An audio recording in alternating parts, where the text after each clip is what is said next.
teacher project this week is on order of operations. And remember, when we're checking operations, we mean anything in addition, subtraction, multiplication, or a division problem. And in this problem, you can see 6 plus 2, there is one operation. It's just an addition problem. And 6 plus 2 is? 8. That's right. So that's one operation. What happens though if we have a multiple operation problem? So if you have 6 plus 2 times 10, for example. So you might do 6 plus 2 equals 8, and then 8 times 10 equals 80. So that might be one way to do it. You also might do this problem the multiplication first. 2 times 10 equals 20. And then the 6 plus 20 equals 26. So that's a pretty different answer between 80 and 26, right? And for that reason, mathematicians made the order of operations, which is basically just rules to do your multiple operations with. And there's no real way to teach this, it's just memorizing it. There's no reason why they made them this way, but we have to memorize them. But they're nice acronyms that we can use. And here they are. They're called PEMDAS. So when we're doing order of operations, we do parentheses first, followed by exponents, multiplication, division, addition, and subtraction. Another way a lot of people know this is, please excuse my dear Aunt Sally.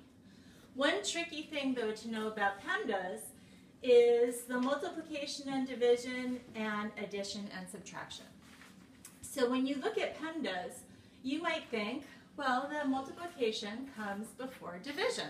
So when I'm doing a problem, I would do my multiplication before my division. However, these actually mean they're the same step. And so you would do multiplication and division just the same way you would read a book, from left to right. So whatever comes first. In this problem, for example, the division comes before the multiplication. So you would do division and then multiplication. And then the same is true for addition and subtraction. When you look at a problem, you would just do them left to right. Addition comes before subtraction. But you're always going to look at the parentheses, exponents first. So let's try a few of these. Here we have 12 divided by 4 plus 5 times 3. So our PEMDAS tells us we don't have any parentheses. We don't have any exponents here. Do we have any multiplication? Yeah, we have one down here. Do we have a division? We do, and it actually comes first. So we're going to do 12 divided by 4, and we get 3. 12 divided by 4 is 3. Now, we're not going to do our addition yet, are we? Because in PEMDAS, multiplication is going to come first. So we're going to do 12, keep that, plus there. We're going to do 5 times 3, because that comes next. And that is 15. 15. Yep, that's good. 3 plus 15. 3 plus 15 equals? 18. 18. Right. Great. So let's keep going. I have another one. It's here somewhere. I put it on the wall. Come on over here with me, people. Oh, yes, here it is. Just where I found it. So in this problem, you can see we have the same numbers. We have a 6 plus 4 times 7 minus 3. Down here we have also 6 plus 4 times 7 minus 3. But we know, because we know our PEMDAS, that our parentheses are in different places. So we should get some different answers. Let's do this. We're coming over here to our parentheses. 7 minus 3 equals 4. Then we're going to do our multiplication. 4 times 4 equals 16. Then we're going to add our 6. 6 plus 16 equals 22.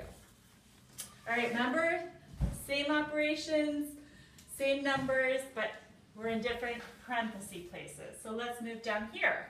In this problem, 6 plus 4 comes first because it's in parentheses, equals 10. Now we're going to do our times 7, and we get 70.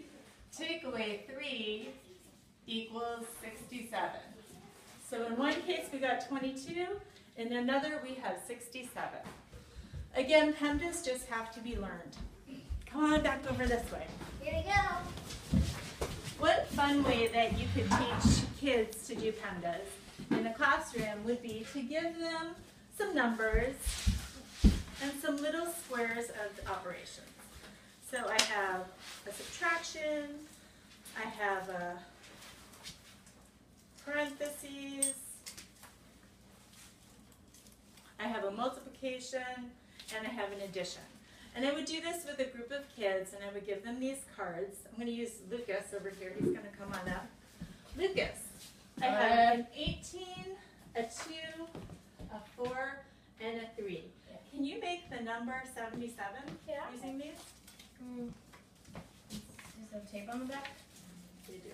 Okay, So if you put parentheses there,